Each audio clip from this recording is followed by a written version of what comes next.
565 years ago, on a night like tonight, the city of Constantinople, the center of the Eastern Roman Empire, the Orthodox Christian Empire that lasted for over 1,000 years, from the early 4th century AD to 1453, it fell. The story of its fall is very dramatic, it's very sad. In fact, it's difficult to read about certain aspects of the fall of the city without feeling emotional, tearing up. Father and I have experienced that the past couple of days just discussing what some of the main protagonists in our story went through. So, in presenting this talk to you tonight, I just want to highlight a few things before I start. First of all, I would like the talk tonight to be a celebration of Byzantium and its history, and its culture, and its legacy. For this reason, I'm going to give an overview of Byzantine history. I'm going to try to emphasize some major aspects of the life of this city, of this civilization, which carry on to some degree and to some extent in the Orthodox Church. Okay, so it'll be a history of the empire, highlighting its main contributions to both the Orthodox Church and to the world at large. And then I will culminate in the fall of Constantinople at the very end. I ask for your patience. I ask that when we get to the end of the talk, when we start to read about the fall of Constantinople, that we just, if we're feeling emotional, if we're feeling a bit upset, to contemplate the saints who, when they endured persecution and violence, loved their enemy and prayed for them in imitation of Christ Jesus, who died in behalf of the whole world. And the icons are a testament to that. The icons which are serene, the icons which give the blessing of peace. Because there are some things, as we read at the end of the talk, that are a bit unsettling. So, without further delay, Fall of Constantinople, the Byzantine Achievement and Legacy. Constantinople, the story begins, the story of that city on the shores of the Bosphorus, surrounded by the peninsula, it's a peninsula itself, the mainland, surrounded by three bodies of water, the river Bosphorus, the Sea of Marmara, and the Golden Horn, is an old one. It was founded as a Greek city-state by Bezos of Megara in about the 7th century BC, we think. So it had a life before it became a Christian city, before it was founded by Constantine the Great. We're not going to be concerned with that life right now, because things change when this figure here decides to found a new capital on the shores of the Bosphorus. A capital named after himself. Constantine the Great is so tied up with the legacy of Constantinople, it's impossible to speak about the origins or indeed the history of the city without referring to him. Constantine was the son of pious Christian emperor Constantius Chlorus at a time when the Roman Empire was transitioning from paganism to Christianity. Just before his reign, the Christians had endured a great persecution. Many Christians were killed by the pagan Roman emperors because they refused to worship the Roman emperor as a god. Just before his reign, he saw all of these things. Christians being put to death for not worshipping the Roman emperor as a god.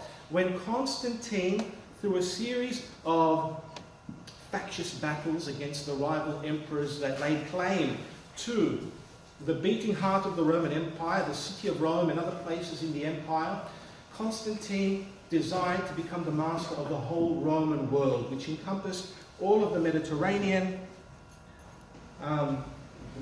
Sea, you can see there, Italy, Greece, some of the Balkans, Asia Minor, Syria, Egypt, North Africa, Spain, Gaul or France, and some of Britain as well.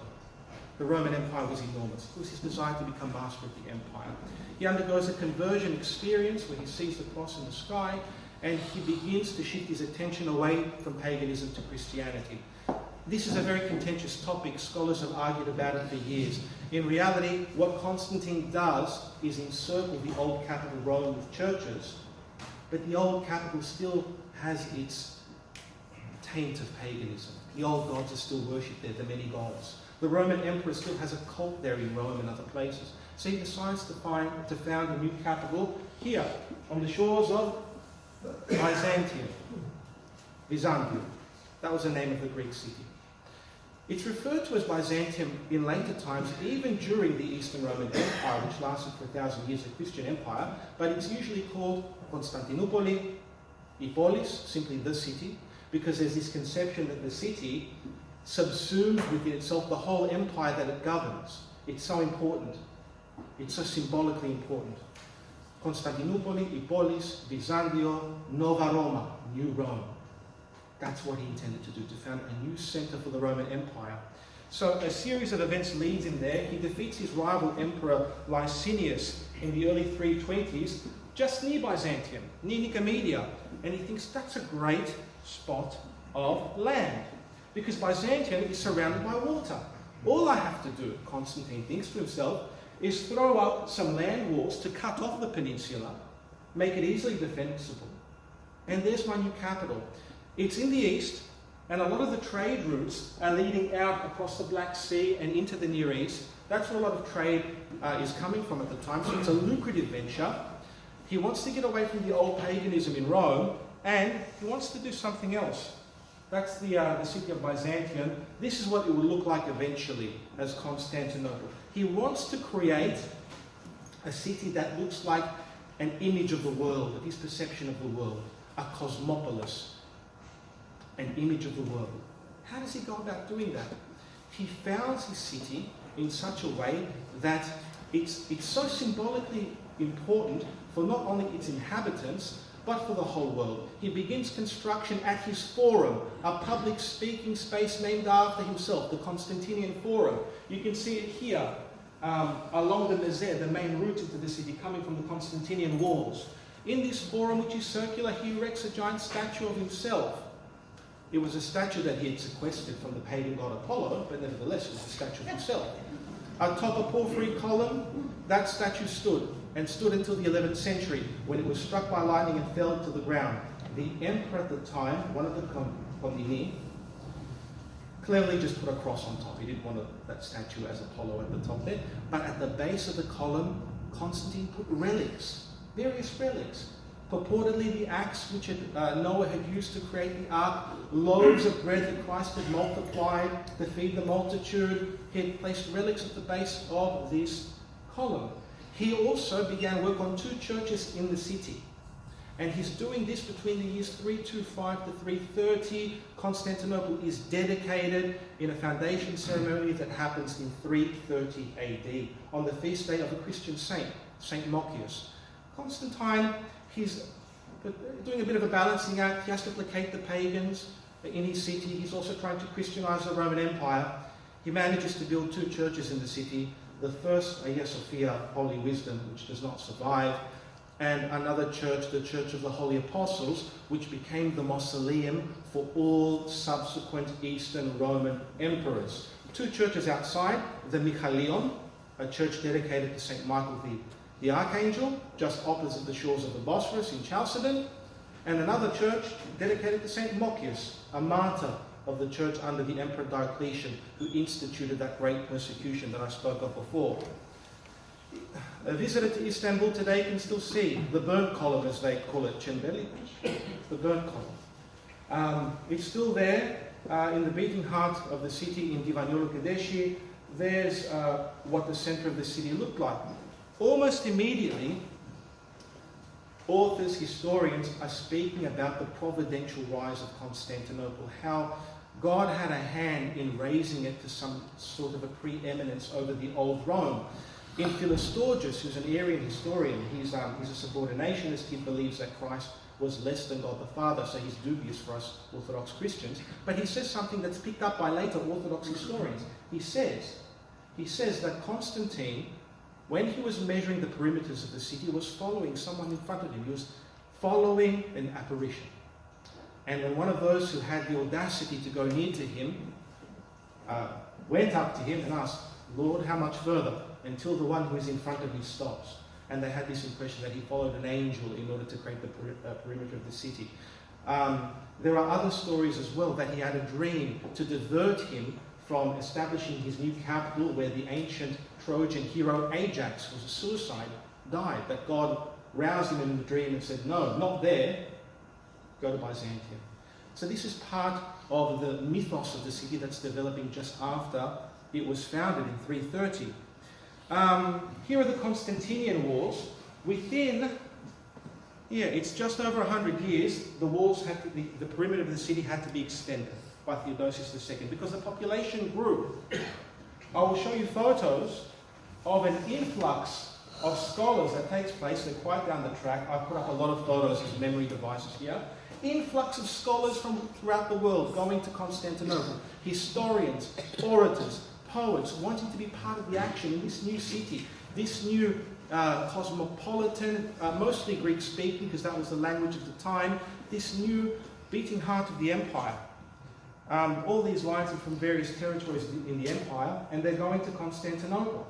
What we see is an extension of the city walls over 100 years later by the Emperor Theodosius II. We see also in Constantine's city that he has to accommodate for the circuses as well, for the crowds and their entertainment, and he builds a hippodrome. And the reason why I'm going through some of these structures now is that many of them play a part in the fall of the city later on. In the hippodrome, Constantine raids the ancient world for items, for monuments, for statues that symbolize ancient culture's preeminence. He takes the tripods from Delphi, tripods which held up a statue of the god Apollo, who was meant to manifest himself at Delphi. Delphi was considered by the ancient Greeks omphalos της γης, navel of the world. For Constantine, well, no, it isn't. Constantinople is the navel of the world. Thank you very much. I'll take those tripods and put them in Constantinople. What else? The wolf mother who nursed Romulus and Remus. He takes a statue of the wolf mother and he places it in the center of his hippodrome, in the center of his circus, along with the tripods from Delphi and various other things. The circus became an image of what he wanted to convey to people, that this empire was the new center of the world. This column that you see over here, the serpent column, is from ancient Greece. It was made after the Battle of Plataea, and it was taken by Constantine and put in the center of his hippodrome. You can see multiple layers of imagery here. Emphatically Christian imagery, some pagan imagery. He had to accommodate a very diverse population. But after Constantine's death, the first, let's say, 50 or so years of the empire are tumultuous. Subsequent emperors are not, let's say, kosher from an Orthodox Christian point of view. They're not canonical. They are Arian. They've picked up a certain strand of thinking which was denounced and condemned by the First Ecumenical Council held by Constantine in 325, convoked by Constantine. This council, which comprised of bishops from throughout the world, held at Nicaea near Constantinople, affirmed that Christ is fully God. He is of one essence with God the Father. This is something that the church had experienced since the beginning, but it was important to affirm it because a certain presbyter from Libya by the name of Arius was espousing heretical views that the Son of God is a creature, that he is less than God the Father. The saints at the Council of Nicaea said, if Christ is not fully God, how can he be saved? He is of one essence with the Father, completely God, completely eternal. Constantine espoused this. Subsequent emperors did not. They picked up the Arian trend. One of the emperors, Julian the Apostate, went back to paganism. And they're all ruling from in and around Constantinople, except for maybe Julian. So Constantinople was in trouble. If you go today to the church, the Cathedral Church of St. George in the Fanar, where the Patriarchate is, the Patriarchate of Constantinople, where the Ecumenical Patriarch is, you will find the relics of saints inspired by God who are instrumental in turning the city back around to the belief that Christ is fully God. One of the historians, it's either Socrates or Sozomen, writing in the mid-400s, says, if it wasn't for St. Gregory the theologian, who was made bishop in Constantinople, the city would have headed down the wrong track. And St. Gregory's little Church of the Resurrection, tucked away in Constantinople, amidst other churches which were being used by the Arians, his Church of the Resurrection, according to one of these historians, it's either Socrates or Sozomen, is where the Nicene doctrines were resurrected in the city. He preached that Christ is fully God. And you can venerate St. Gregory, his relics in that church. St. John Chrysostom, another very important saint, the author of the Divine Liturgy that we celebrate on most Sundays. St. John Chrysostom was bishop of the city of Constantinople at a time when emperors, though Orthodox, were still behaving in a very haughty way. So they still carried on some of the elements of the old ruler cult. Although they weren't calling themselves gods, they acted like the bosses of the church. Now, Constantine was very clever. When he brought together the church and state in the First Ecumenical Council, the Council of Nicaea, which affirmed that Christ is truly God, he didn't preside. He was the emperor. A bishop presided, St. Porcius of Cordova. And so church and state remained separate in Constantinople. They worked together in order to Christianize the world, the known world at the time, or the Mediterranean, but they are separate. At times, the emperors are orthodox, sometimes even saintly, at other times they are not. And the church has to constantly put the empire in line. And this is something we see throughout the history of Constantinople. St. John Chrysostom is a saint who suffered for his testimony that the emperor or empress at the time, Eudoxia, was going too far in exalting herself. Church and state relations, a city at the center of the known world, the public proclamation of Orthodox Christianity in the thoroughfares, in the streets. This is what we start to see happening around the time of the 5th century, over 100 years after Constantinople was founded. The Emperor Theodosius II, who built that second line of walls to protect the landward side of the city, this emperor's older sister, Pulcheria, was a great patron of the church. She built many churches dedicated to the Mother of God in Constantinople, to the Holy Theotokos, the God-bearer, the Virgin Mary. Popular piety towards the saints increases. Saints were not gods in themselves, but are filled with the grace of God, and they are the main intercessors to God in our behalf. The Mother of God being paramount because of her closeness to her Son and our God, Jesus Christ. So these things are happening in the city. There's a gradual Christianization. Then, because Constantinople is still encompassing the Western, older capital in Rome, the old Rome falls. And it falls over a period of about 100 years. There are 3 major sackings of the old Rome. In 410 by Alaric the Goth, in 455 by Gesseric the Vandal, and in 476 the old Rome, the old Caput Mundi, head of the world, the old Roma Aeterna, ceases to function. In fact, the capital wasn't even in the city of Rome at that time. The new capital of Rome, New Rome, Constantinople in the east, takes up the mantle of the Roman Empire for 1,000 years. In the west, you have the Dark Ages inaugurate, where the light of education, of reason, is extinguished for a while, and mostly on the continent, not necessarily in the insular context in Ireland and other places, but definitely in places like Italy and Gaul. The papacy keeps the light of learning alive in this time, because it was one church, of course, at the time. We're talking about the Orthodox Church, East and West. So the papacy keeps the light of learning alive in the West. In the East, in Constantinople, people are flocking there for refuge, for safety. It's where the arts are flourishing. It's where, and this is just a map of the fall of the Western Roman Empire. I don't have to look at this now. These are just memory devices. It's where all these scholars are going. It's where emperors are so affected by the changes in the society with the church at the forefront that they are going outside of the city to visit holy ascetics like Saint Simeon the Starlight here, and you'll see another image of him on the blackboard back there that Father put up, to get advice.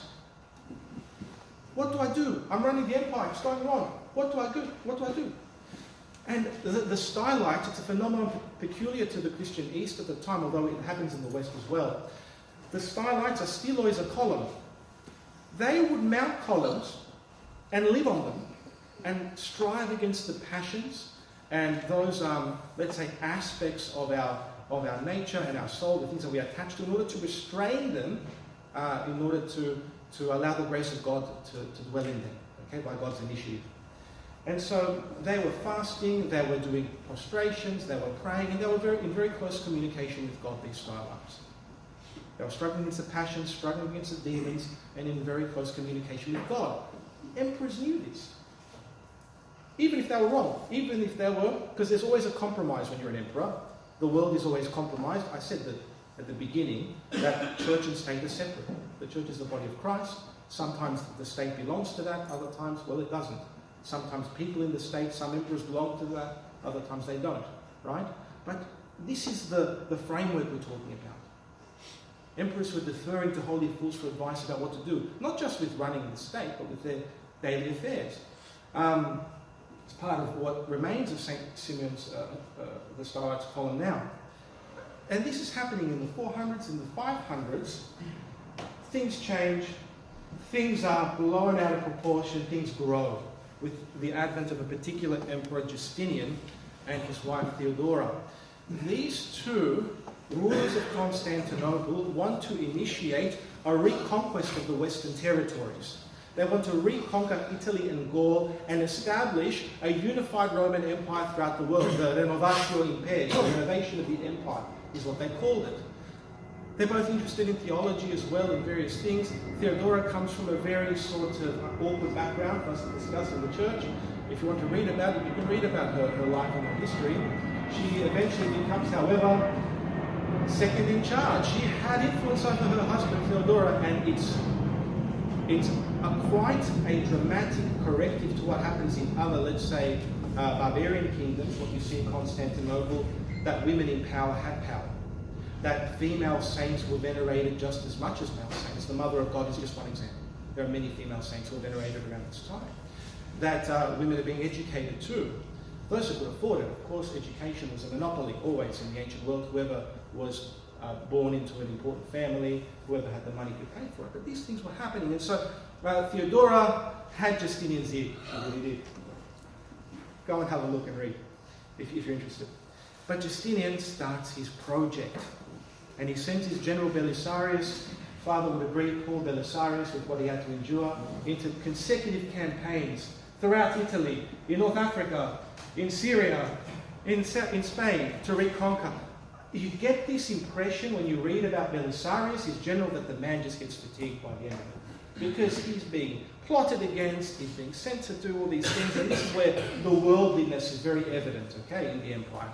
Nevertheless, Justinian manages to reconquer these Western territories from the barbarians who had flooded the Western Empire and divided it up. And they had their cultures and everything else, of course, but there was a lot of division and a lot of infighting. Justinian wanted to establish some kind of peace.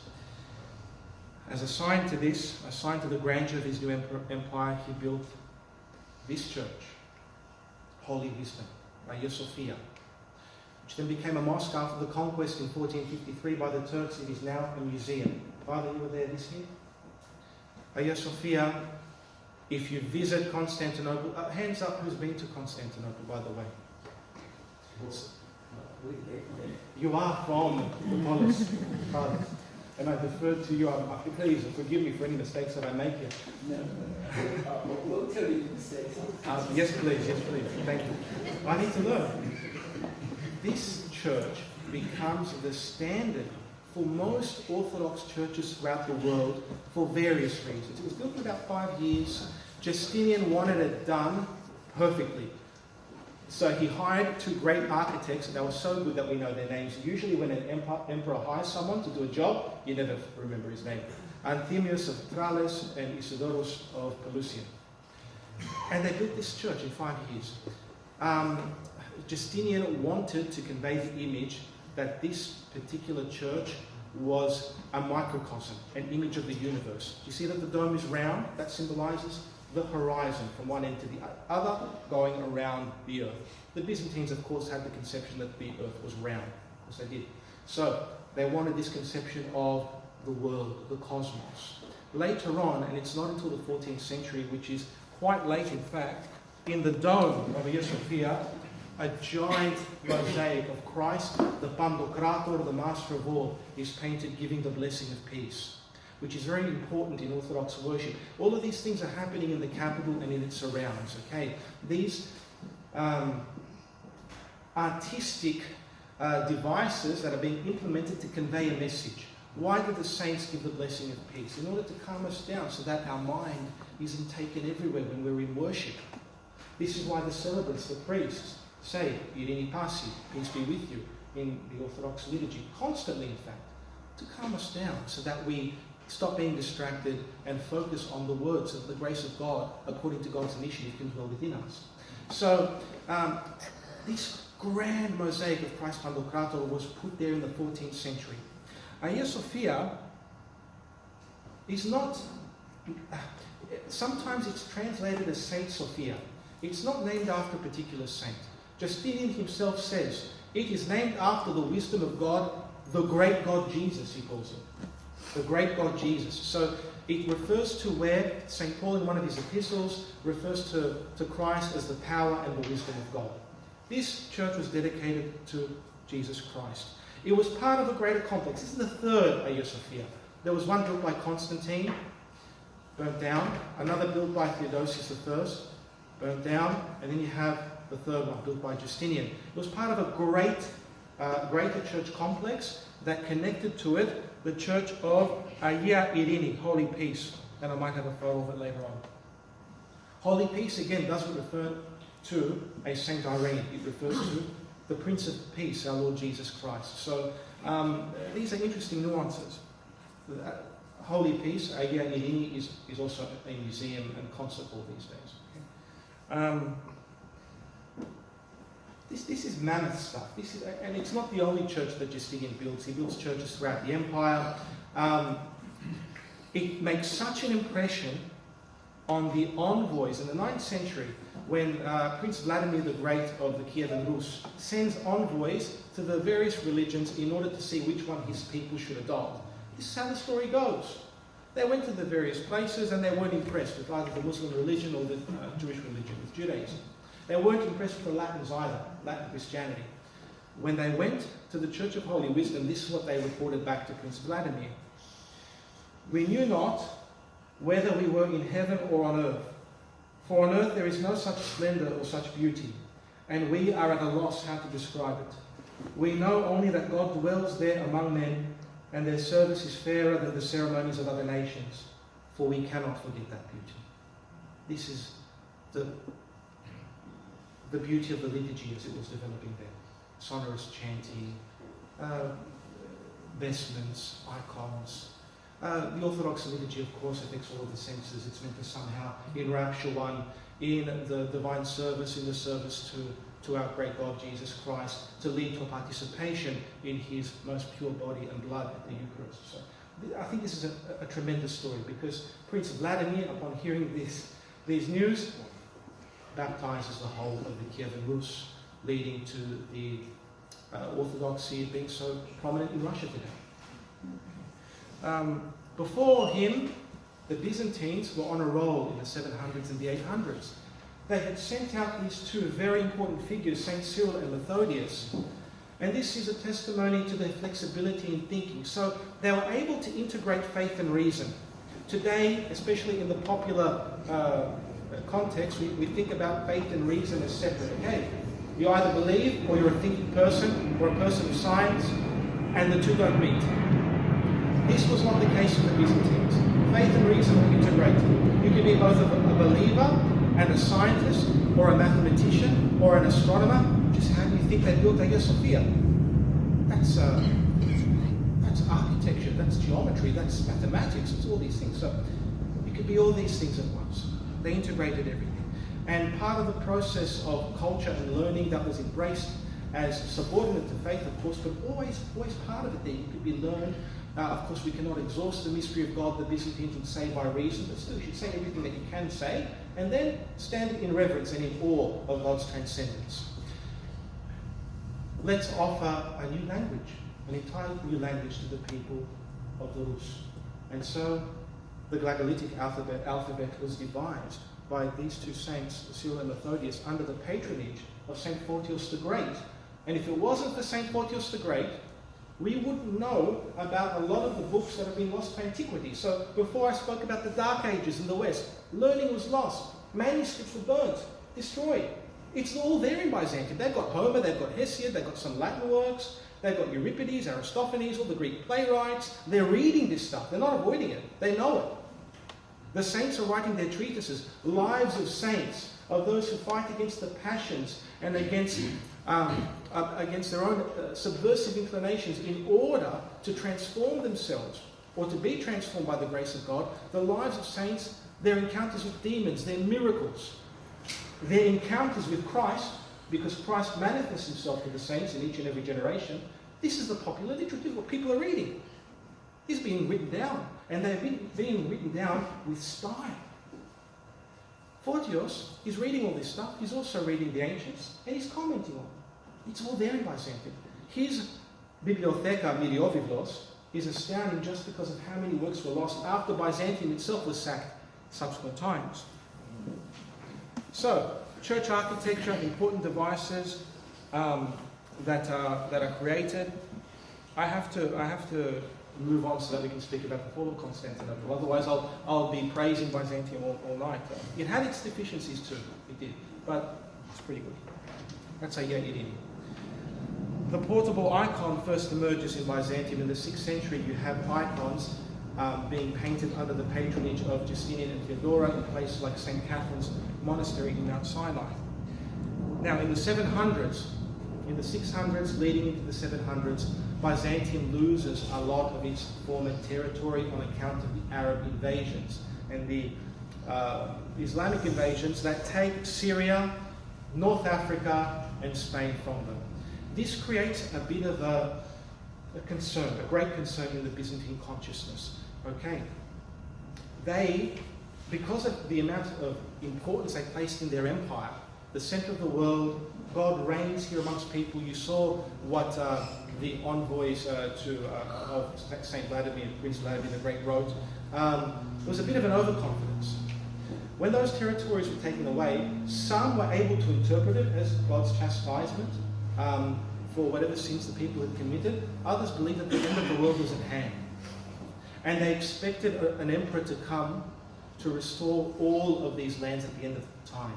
It was an apocalyptic kind of an imagination that affected the substratum of Byzantine society. During the wars with the Arabs, of course, they were using flamethrowers because they had invented flamethrowers, Greek fire. Not the most Christian thing, but part of civilization and warfare and how armies work.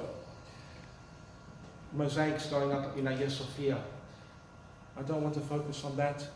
There are various Byzantine renaissances that happen after the Arabs take away territories from the Byzantines. Great flourishings of art.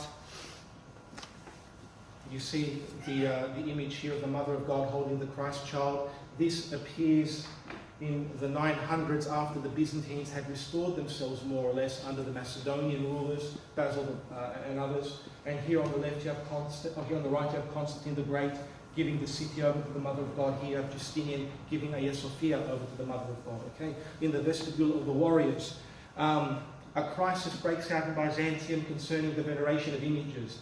After the Arabs, the Romans so much that the emperors thought people were paying too much attention to their icons, not enough attention to the emperors. So they began to destroy them. Of course, many saints were raised by the providence of God, St. John of Damascus and others, who wrote in defense of the icons. That icons are not worshipped, they are venerated. That the Son of God, the Eternal One, who assumed humanity as Christ Jesus, sanctified all of matter so we can depict him in matter, and that icons are integral to worship.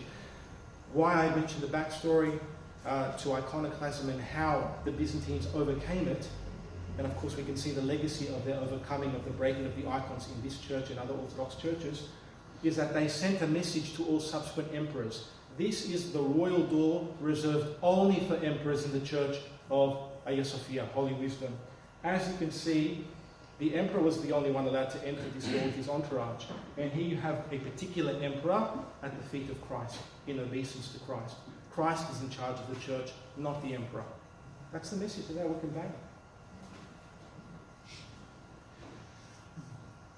Further renaissances, further developments in art and architecture, until we get to a cataclysmic event that happens around the year 1204.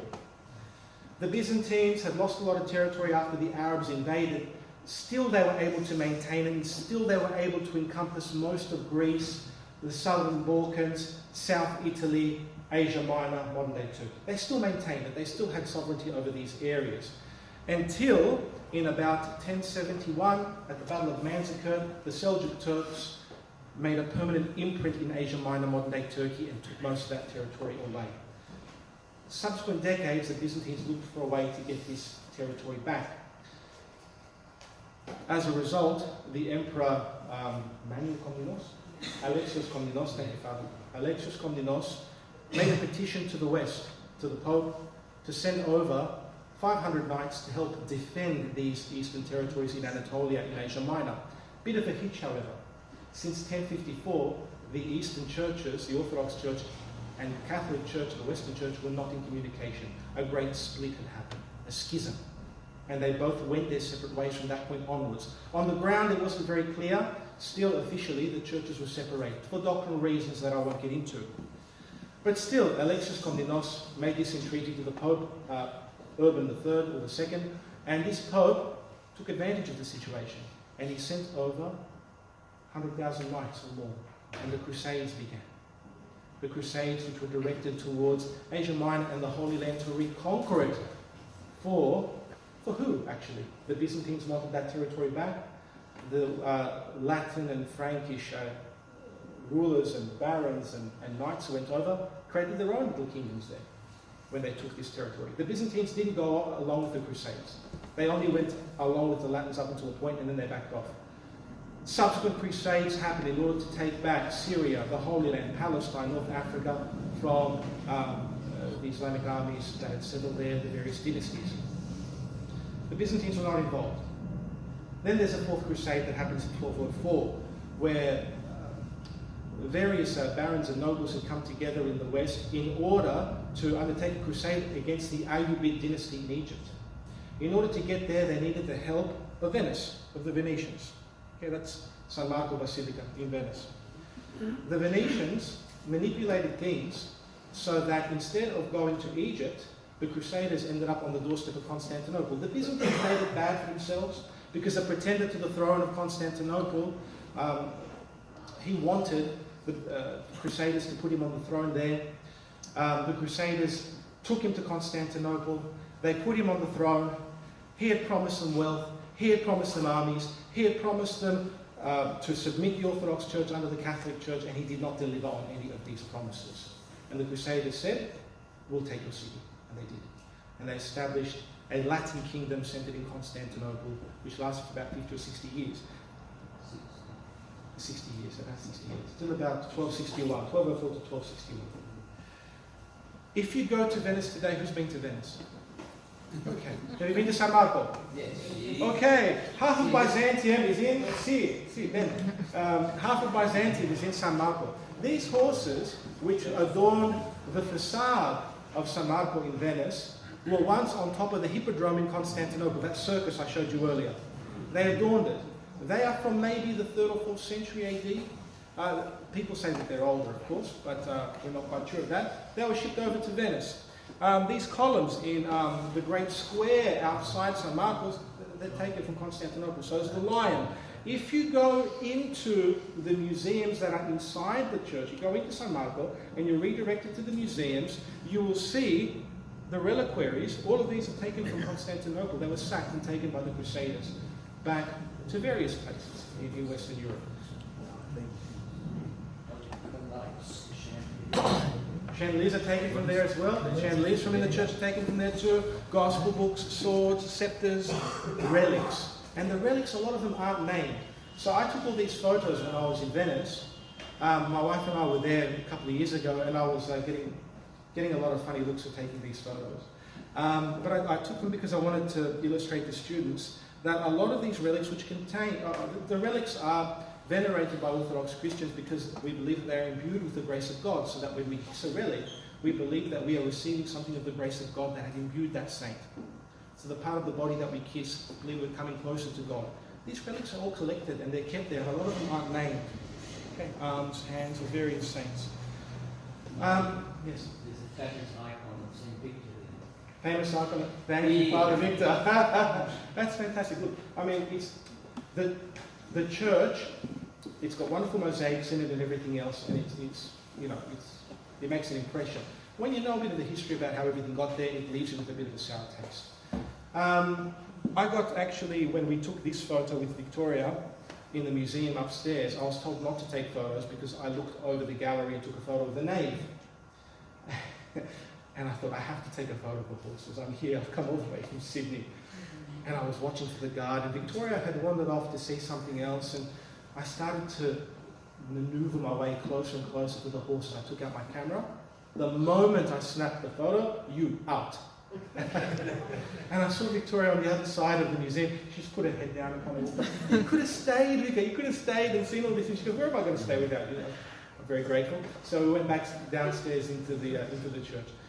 Some experiences in taking these photos. We're getting to the fall. Big history. Contributions to world culture. Contributions to the church. Art. Architecture. Sciences. When the Latins took Constantinople in 1204, they had it for about just over 50 years. So they didn't do a good job of managing it.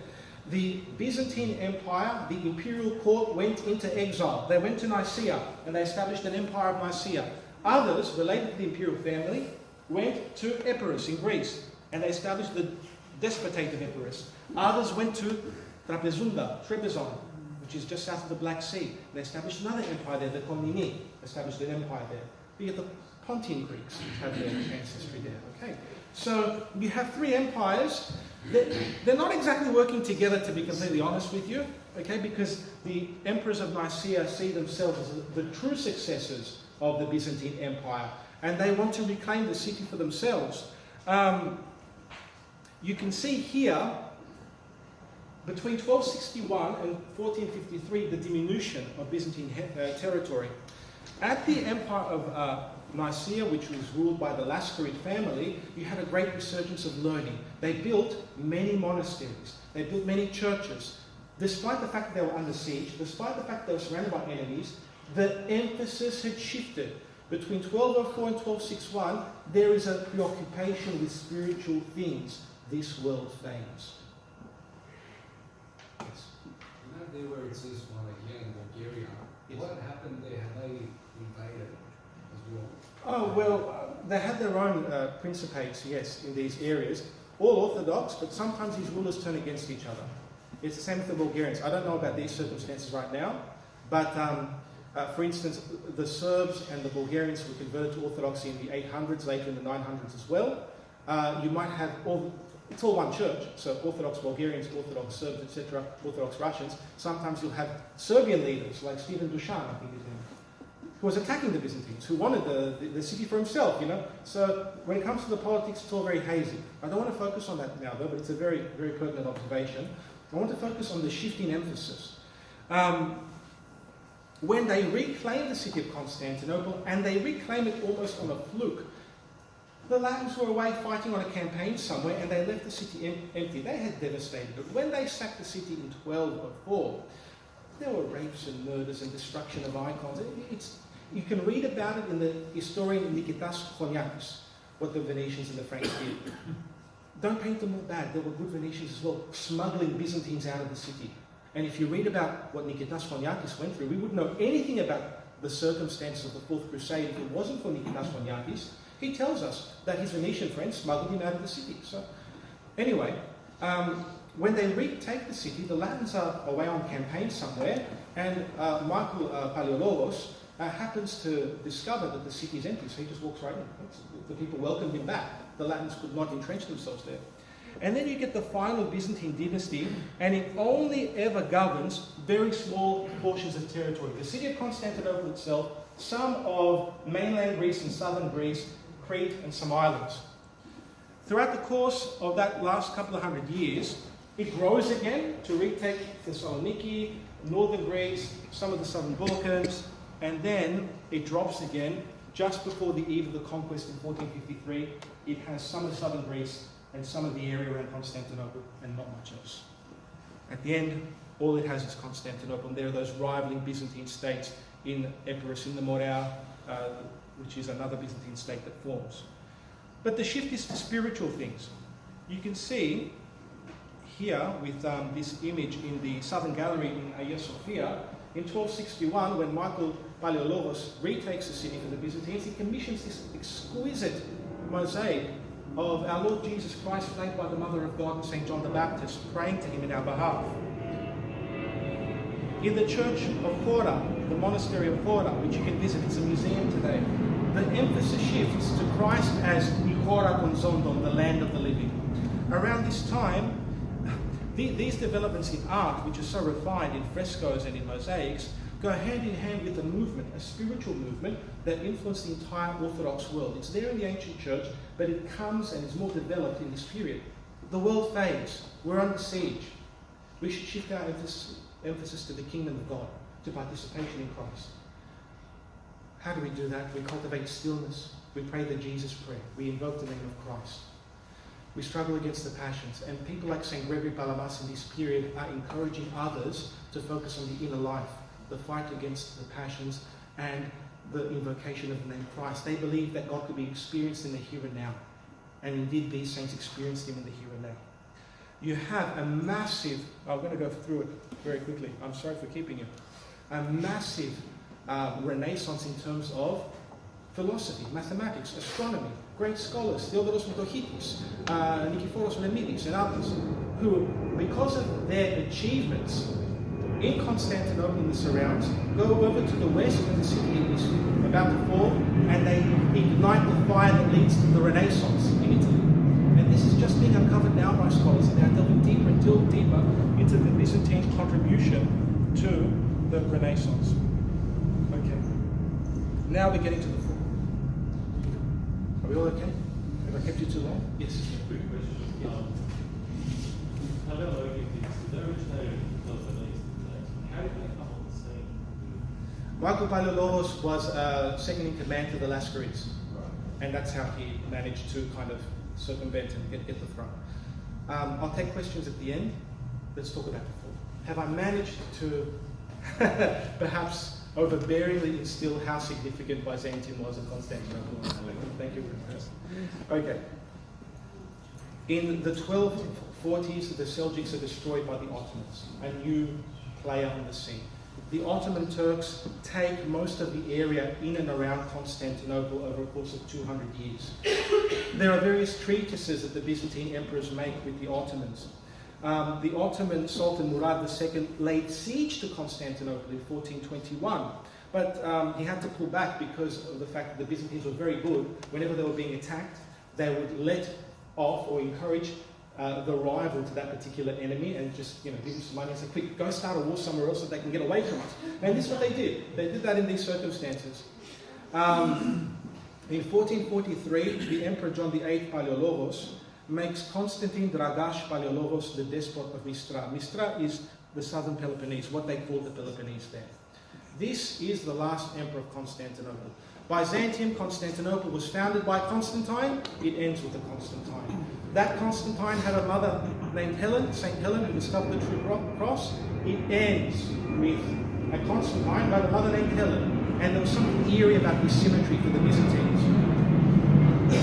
Constantine manages to reconquer most of Greece. He does well. The Westerners, the Poles, the Transylvanians, they launched another crusade.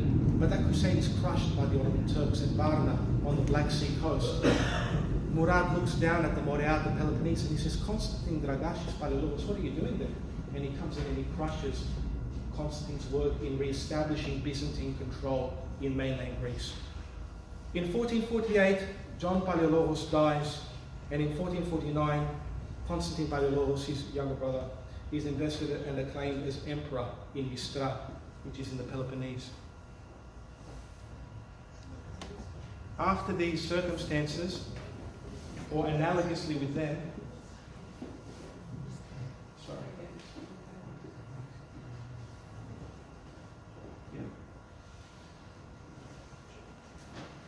in 1451, Murad, the Ottoman Sultan, dies. And Mehmed II, at 19, becomes the Ottoman Sultan. He is obsessed with conquering Constantinople. It keeps him up at night. He has night sweats. He yells at his ministers. He's angry. He wants the city. It's a manic obsession. That's all his speaking father is smiling. It's in the record. Constantine plays his hand. Okay. The Byzantines were expert diplomats, expert at subterfuge. Okay. How can we confound this Mehmet so he doesn't conquer our city? Constantine and the Byzantines had been maintaining, at the Ottomans' financial expense, in Constantinople, Orhan, Mehmet's uncle and pretender to the Ottoman throne. Constantine politely suggested that if Orhan's upkeep were not increased, they might be tempted to release him. I might just let the pretender to your throne go if you don't give us some money. The vizier Halil Pasha, who was working for Mehmet, said, that's a mistake. this sultan is not like previous sultans. He won't make a treaty with you. The Byzantines, since the predecessor of Constantine Panaeologos, were vassals. They were subordinate to the Ottomans. It was a big mistake. Mehmet responded, oh, we'll think about it, we might give you more money, but then he took the opportunity to build on either sides of the Bosphorus, on the eastern side of the peninsula of Constantinople, another tower, but on Constantinople's side, called the Rumeli Hisari, which is the Roman fortress, opposite the Anadolu Hisari, the Anatolian fortress. These two towers cut the throat of the Bosphorus. Any ships coming into Constantinople to its harbours were bombarded by Ottoman cannons as they were coming in. He effectively declared war. Constantine wrote to him, what are you doing? This is breaking the treaty. Mehmet said, there'll be no more treaties. If I want to build a fortress on your side of the Bosphorus, who are you to stop it? Constantine said, we would have preferred peace. This is against all of our friendliness and conventions. Things were getting strained. The climate in the city was very tense. Basically, and without getting into more and more detail, there were attempts to get help from the Western territories. Constantine sent more envoys to Western Europe to get help in order to prop up Constantinople against the Ottomans. The condition that the Pope always had was only if the Orthodox Church comes under Catholicism, only if they accept the Pope as the head of the Church. The Orthodox didn't want that. Two councils went ahead, one in 1274 in Lyon, another one in 1438-39 at Ferrara, Florence, where the Byzantines went over with delegations, emperors went over with scholars and clergy. In the second council in particular, you had saints present at this council. The one saint who was there, St. Mark of Ephesus, refused to sign the documents because they were biased and unilateral. It meant complete subjugation of the Orthodox Church to the Roman Catholic Church. So when they came back, the emperor accepted it and the dignitaries accepted it. They came back to Constantinople. Guess what? We're one of the Catholic Church now. They're going to send over armies to help us. The people said no. The people said no. They were remembering what had happened in the Fourth Crusade, you see, when the city was sacked and ransacked. It had become too bitter for them. It had become too heartbreaking for them. The Grand Duke of the city, Lucas Notaras, famously said, better the Sultan's turban than the Pope's cap. So dire were the circumstances that towards the end, Constantine accepted officially to be put under the Catholic Church, but the people rejected it. Part of the initiative was the fact that they actually got some military support, only 500 knights. 500 against the 80,000 to 100,000 Ottomans that were encamped around the city walls. Yes. We'll discuss it then. Just about to finish. I kept you all for long enough. The last correspondence between a Byzantine Roman emperor, an Eastern Roman emperor, and an Ottoman sultan. This is what Constantine says to him. Mehmet gives Constantine one final chance. Surrender the city and we'll let you leave with your families and we'll spare your lives. Constantine Panaeologos replies, to surrender the city to you is beyond my authority or anyone else's who lives in it. For all of us, after taking the mutual decision, shall die out of free will without sparing our lives. That was end communication. The Ottomans were prepared to attack. Now we're at the final siege. In January 1453, the Genoese, who are very friendly with the Byzantines, one of the Genoese soldiers comes over, Justinian Longo, and he pays for 700 knights, pays with his own upkeep to defend Constantinople. He comes over to support the city. In spring 1453, Mehmet's forces, between 60,000 and 80,000 strong, marched from what used to be Adrianople, now Edirne, the Ottoman capital, to Constantinople, parked outside the walls. On the 11th of April 1453, the Ottomans attacked Constantinople with cannon fire. The guy who invented the cannon, Urban, a Hungarian scientist, he went to the Byzantines first. He invented the cannon. He said, I have this invention, do you want it? We'd love it, we have no money. He went to the next best buyer, the Ottomans. They bought it. Mid-April, the attack on the landward walls began. It was thwarted by the Genoese and by the Romans, by the Byzantines. Mehmet, because he was defeated, turned to a naval strategy. Let's get them by sea. On the 18th of April, Mehmet ordered Baltoglu, the admiral of his fleet, to take the Golden Horn, this area here, which was easily defensible for centuries by the Byzantines because they had a chain which they linked from Constantinople to Galata and Pera, this area here. They were defeated, they were attacked at the Golden Horn, the Byzantines, and the Ottomans were defeated. 4 Genoese trading ships with supplies for the city managed to make it into the Horn as well, and the Byzantines are winning. The Genoese are defeating the Ottoman ships that had come in to try to get into the Golden Horn. It's all looking pretty good, except Mehmet has an idea. How about we get around Galata, we get around this boom gate and massive chain, and so he's got 60 to 80,000 people at his disposal. He gets them to create greased up logs which go around this area, and he moves his entire fleet of 74 ships over and around Galata and places them into the Golden Horn. The Byzantines could only look on in horror. On the 16th of May, they were creating tunnels to try to get to the landward walls. On the landward side, most of the action happens here actually. The tunnels were discovered by the Byzantines and destroyed. On the 22nd of May, bad omens. The moon was eclipsed to form a crescent, the sign of Islam, the sign of the Ottomans on their flag. On the 23rd of May, the icon of the Yitria, the Mother of God pointing to Christ, she who leads the way, was processed around the city but fell and could not be lifted up. At midday, a thunderstorm broke out in the procession which had been taken around the city to protect it, entreating the Mother of God one more time, the way that we heard her being entreated in the hymn that we chanted at the beginning of the lecture. But no help was forthcoming. There were various interpretations. Ignatius Holarios, who was an opponent to union with the church in Rome, would go on to say that the reason help wasn't coming is because the Byzantines had capitulated to Rome, that they wanted to put the Orthodox Church under the Catholic Church. That's why help wasn't coming. Well, anyway, the Byzantine Empire had lasted for over 1100 years, so it's a long run by any means. On the 24th of May, the city was enveloped by fog. That night, a red glow appeared on the dome of Hagia Sophia and disappeared into the night. The Byzantines were terrified. This is a world where the supernatural impinged on the natural, on the terrestrial world. We still believe this in the church, in fact. It's not like the secular world that doesn't believe this. We believe this in the church. And we believe that whenever saints are involved in something, and I'm sure that there were saints in the city at the time, that there can be cosmic disturbances around the saints in particular. So I don't see a reason why these phenomena couldn't have taken place.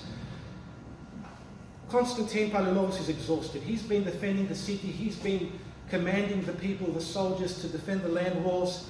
He finds out that no help is coming from the west, and he faints. He gets back up, and he's decided it's the end. We're going to have to fight until the end. On the 28th of May, Latins and Orthodox celebrated a liturgy together in Hagia Sophia. The emperor took Holy Communion, fell to his knees and begged God for forgiveness and left the church. The chroniclers say that at this time a great lament was heard in the church, wailing like they hadn't heard before. On the 29th of May, early in the morning, 1:30 a.m., bombardment began near the St.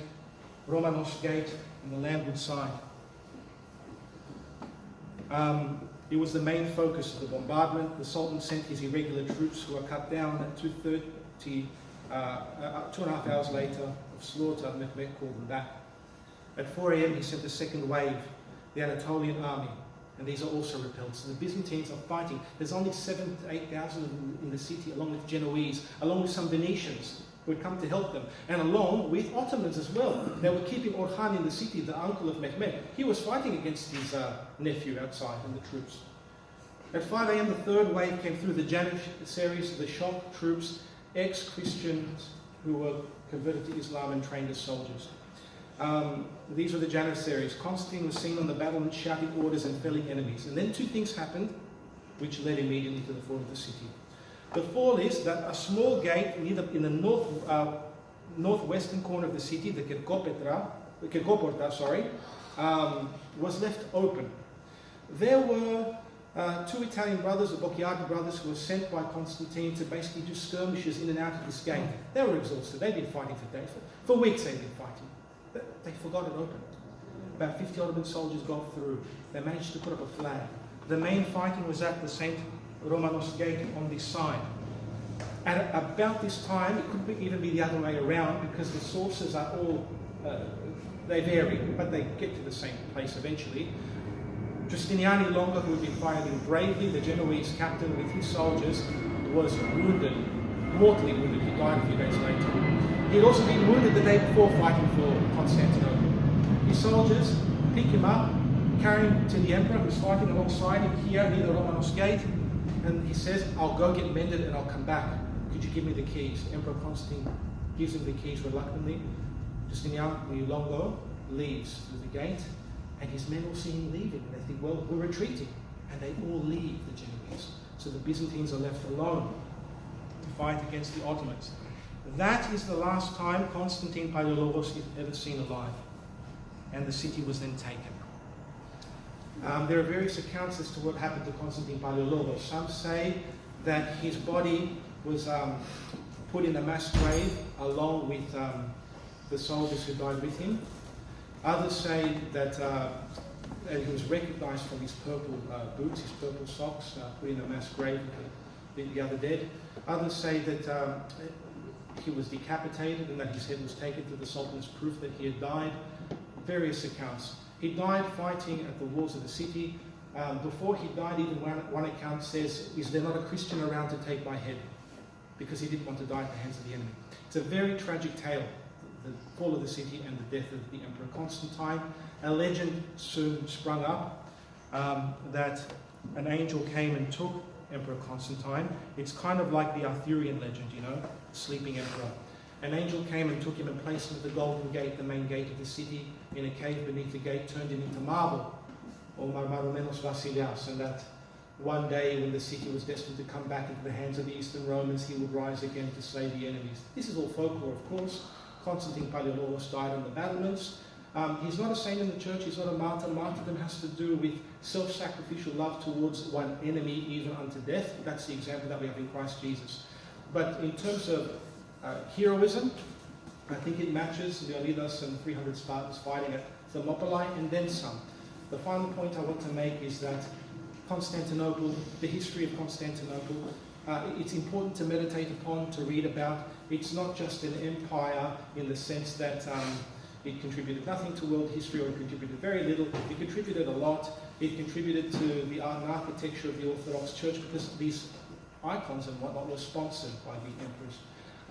It worked with the church. The church was always separate from the empire, always. It always stood against heretical emperors, and there were quite a few. It always stood up against tyranny. It always stood up against the state when the state was wrong. If the church was essentially bound with the empire, it would have ended with the empire. It didn't, okay? The empire ended. The legacy of Constantinople can be seen in other Orthodox nations as well, not just in Greece, but in Russia. One of the Palaiologian nieces, Zoe Palaiologos, married Ivan III, the Tsar of Moscow. And so you get a continuation of the Byzantine legacy there, which lasts until the Romanov dynasty is killed, is martyred, the Passion Bearers, in the early 20th century by the Bolsheviks. Yeah, I'm just curious, what happened to the civilian population straight after the fall? Okay, the civilian population straight after the fall, the inhabitants of the city, which could have numbered 50,000, were divided up as Ottoman loot. The 3 days of looting that Mehmet allowed to happen resulted in a lot of massacres and rapes and everything else. You can imagine what happens when a city falls, any city falls.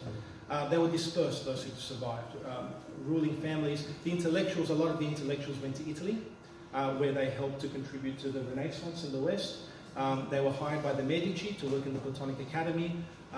They were sought out to contribute authentic Greek versions of the ancient Greek writers like Aristotle and Plato, because the Italians knew that they were preserved there. Others moved to other empires in exile like Trebizond, which is in the Black Sea, south of the Black Sea, and to the Despotate of Morea. But those outposts of the Byzantine Empire didn't last long, the Roman Empire. They didn't last long. And so they were taken within several decades. Very quickly, the new regime was created. The Patriarch of Constantinople was appointed. There was no Patriarch at the time that Mehmet took the city, because he was rejected for having gone under Rome. A new Patriarch was elected, the anti-unionist Gennadios Scholarios, and he became the ethnarch, the head of all Orthodox peoples under the new Ottoman Empire. Greeks, Serbs, Romanians, whoever. So that gives an idea of what happens afterwards. In the Fanar district, the Fanari, you have a Greek population which thrived on and off throughout because they were persecuted, of course, and Christians were second-class citizens in the Ottoman Empire, but they thrived on and off until the 20th century and the calamities that happened in Turkey with a lot of Orthodox leaving, a lot of Rum, from me, is that good enough answer? Okay, we can discuss further if you like. Any other questions? You mentioned the Church of Holy Apostles was the burial place of the emperors. Is that right? Yes. If I remember, that was demolished to build the Blue Mosque. No, not the Blue Mosque. It's not the Blue Mosque, is it? No, the Fatih Mosque, the Mosque of the Conqueror. Okay. Yes, the Blue Mosque is a copy. They tried to copy Hagia Sophia but couldn't quite get there. So it's a smaller version opposite Hagia Sophia that you can visit today. I went to the area where the Fatih Mosque is, the Mosque of the Conqueror. It was a big political statement. You destroy the mausoleum where the emperors are and you build a mosque where Ottoman sultans will be buried. And if you go there, it's a burial place for all subsequent Ottoman sultans. Did he keep any other foundations? There is nothing there. There are sarcophagi, porphyry sarcophagi of the emperors distributed throughout the city in various museums. If you go to the Istanbul Archaeological Museum, you will find sarcophagi, big porphyry, so sturdy things that emperors would have been buried in, and empresses, of course, and they would have been in Holy Apostles, but they're not anymore. Also, Hagia Irini in the courtyard. You might even find Constantine sarcophagus there, according to one scholar. Any questions? Two questions. Can you clarify? Someone told me, I'm not sure if you're going to ask this. The crescent moon that the Muslims used started in Constantinople. It's a Byzantine symbol. And second question, St. Mark's, they've got the relics, hearts of saints there. Do they respect those, or do they just got them on to show? Okay, so in relation to the first question, the crescent moon in pagan times was associated with the goddess Diana. I don't know where the Muslims picked it up from. It could have been in But anyway. the second question, in relation to the St. Mark's, they're kind of haphazardly put behind cabinets. They're not really cherished, those particular relics. They're not mishandled, but the fact that many weren't labelled, who were there, many weren't labelled, this is not to take away from, the fact that they're preserved, but left. They're on display. They're on display, you can just see them, but you can't just display. They're not venerated. In that sense. We have time for 2 more questions. Okay.